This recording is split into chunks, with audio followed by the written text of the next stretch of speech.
Allah Subhanahu wa taala kata, dan telah kami jadi akan malam dan siang itu dua alamat ataupun dua tanda yang menunjuk atas kekuasaan kami. Kita dah hidup berapa puluh tahun dah umur kita Tuhan bagi ni, 50, 60, 70 umur kita lah ni. Duk tengok siang malam ni tak tahu berapa kali lah. Ni dengan umur yang Tuhan bagi kat kita ni, kita duk tengok siang malam ni, daripada kita cerdik-cerdik tahu kata yang ni siang, yang ni malam ni, sampai ke malam ni berapa ribu kali dah kita tengok siang malam.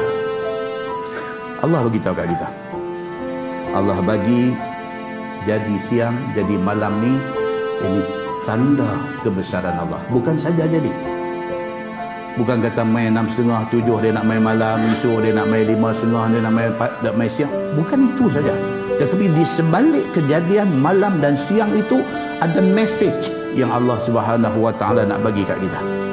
Famahawna ayatal lail wa ja'alna ayatan nahar mubsirah. Maka kami hapus akan cerah sehingga menjadi malam yang kelam.